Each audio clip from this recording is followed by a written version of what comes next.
अस्सलाम वालेकुम नाज़रीन ग्रामी आहट न्यूज़ चैनल में खुश आमदीद। नाज़रीन ग्रामी, आजकल के इस टेक्नोलॉजी के दौर में भी मौजज़ात रोनमा होना जो कि अल्लाह पाक ही ज़ाहिर करता है कि इंसान जितनी मर्ज़ी तरक्की कर ले लेकिन अल्लाह पाक के आगे तमाम टेक्नोलॉजी जो है वो बस है वो बंद हो जाती है। ठीक है, और इसमें अल्लाह पाक की जानब से एक लेटेस्ट जो एक वाक़या रोनमा हुआ, एक मौजा रोनमा हुआ जो कि एक दो दिन का पहले का वाक़या है, वो आज की इस वीडियो में आपके सामने रखने लगा हूँ। अगर आप चैनल पर नए हैं और वीडियो को लाइक करना, चैनल को सब्सक्राइब करना, बेल आइकन प्रेस करना भूलिएगा ताकि इस तरह की इन्फॉर्मेटिव वीडियोस आप तक लम्हा ब लम्हा पहुँचते रहें।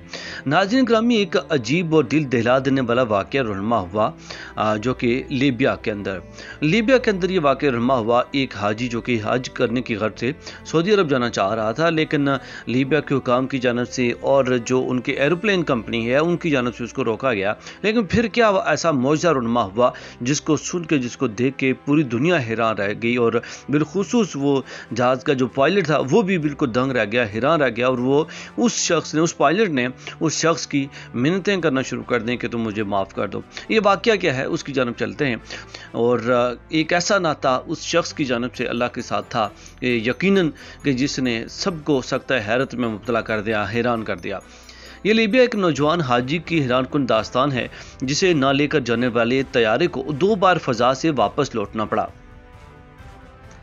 लीबिया के अवाब ने इस अनोखे और दिल को छू लेने वाले वाक़े पर भरपूर रद्द-ए-अमल दिया है जो हाजी आमिर अल महदी के साथ पेश आया है। ये वो खुश नसीब शख्स है जिसकी नीयत इतनी पुख्ता और दिल इतना सच्चा था कि खालिक के कायनात ने उसे हज की सादत बख्शने के लिए तैयारा भी 2 बार पलटा दिया। जी बिल्कुल, ये वाक़या 26 मई 2025 को नशर होने वाले अल जज़ीरा के प्रोग्राम शफ़क़ात में ज़ेर बहस आया। हुआ कुछ यूँ कि जनूबी लीबिया के सबहा एयरपोर्ट पर मौजूद हुकाम ने आमिर अल महदी को उस पासपोर्ट के एक मसले की बुनियाद पर तैयारे में सवार होने से रोक दिया।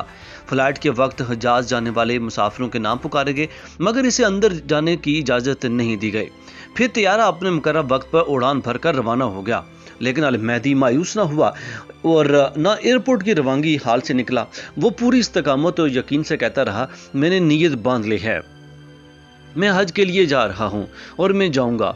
लोगों ने समझाने की बारहा कोशिश की कि भाई फ़्लाइट तो जा चुकी है, अब तुम्हारा जाना नामुमकिन है, लिहाजा घर चले जाओ, अल्लाह से मांगो कि अगले साल तुम्हें हज की सादत नसीब फरमाए। मगर आमिर ने किसी की नहीं सुनी और कहा कि देखना, मैं हज पर चला जाऊँगा। उधर कुदरत को कुछ और ही मंजूर था। तैयारा आसमान में पहुंचकर अचानक फनी खराबी का शिकार हो गया और वापस एयरपोर्ट लैंड कर गया।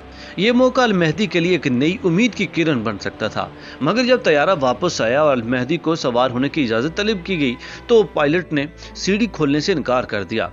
तैयारे की फनी खराबी दूर कर दी गई और वो एक बार फिर उड़ान भरकर फ़ज़ा में बुलंद हो गया, मगर अल महदी को पीछे छोड़ गया।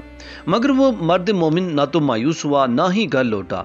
हुकाम ने इसे समझाने की कोशिश की कि अब कोई उम्मीद बाकी नहीं रही, लेकिन इसका जवाब ईमान से लबरेज था। ये जहाज़ मेरे बगैर नहीं जाएगा, ये फिर लौटेगा। उस शख्स की जानब से ये अल्फाज सुनकर लोग एक बार फिर हैरान रह गए और फिर हैरत अंगेज तौर पर वही हुआ। तैयारा एक और फनी खराबी का शिकार हुआ और मजबूरन इसे दोबारा एयरपोर्ट पर लौटना पड़ा। अब की बार पायलट ने ऐलान किया कि जब तक आमिर अल महदी सवार नहीं होगा मैं जहाज़ नहीं उड़ाऊंगा। चुनांचे ऐसा ही हुआ। वो लम्हा जब अल महदी बिलाखिर तैयारे पर सवार हुआ, इसकी वीडियो सोशल मीडिया पर वायरल हो गई। उस वक्त महदी की खुशी दीदनी थी। सोशल मीडिया पे भरपूर रद्द-ए-अमल देखने को मिले। ये नाकाबिल यकीन वाक़या सोशल मीडिया पर मौज़ू बहस बन गया। किसी ने इसे सिद्क़ नीयत की फतह कहा तो किसी ने लीबिया के हवाई निज़ाम की बद इंतज़ामी पर तनकीद की। एक सारिफ ने लिखा कि जब तैयारा 2 बार सिर्फ तुम्हारे लिए वापस आए तो ये आम बात नहीं, तुम्हारा अल्लाह से कोई ख़ास नाता है कि इसने तुम्हारी दुआ कबूल कर ली है। एक और सारिफ उलून ने लिखा कि जब हुस्न नीयत अमल से आगे हो तो हुस्न ज़न अल्लाह से मजबूत हो और तवक्कुल खालिस हो, तभी ऐसी करामात ज़ुहूर पजीर होती हैं। अल्लाह अपनी कुदरत से सब कुछ मुमकिन बनाता है। एक और सारिफ जुमा लिखते हैं कि यकीन नहीं आता कि पहले तुम्हारे असाब की धज्जियाँ उड़ा दी, फिर पायलट सीढ़ी खोलने से इनकार करे। हम लिबियाई लोग वाकई हर चीज़ को पेचीदा बना देते हैं, लेकिन अल महदी की साबित कदमी और अल्लाह पर कामिल ईमान और यकीन रंग ले आया। वो अब अर्ज मुकद्दसा पहुंच चुके हैं और एक वीडियो में महद लिबास से एहराम पहने नजर आता है। वो अपने सफ़र की रोदात सुना रहा है और ये कहता सुना गया کہ الحمدللہ میں بیت اللہ پہنچ چکا ہوں۔ حقیقت یہ ہے کہ دل سے نکلی ہوئی پکار عرش کو ہلا دیتی ہے۔ اڑتے طیارے کو روکنے والی بھی وہی ذات ہے جو نیتوں کا حال جانتی ہے۔ واقعی مہدی تیرے اور اللہ کے درمیان کچھ خاص ناتا تھا، کوئی خاص تعلق تھا، کوئی بڑا گہرا تعلق، کاش ہمیں بھی نصیب ہو۔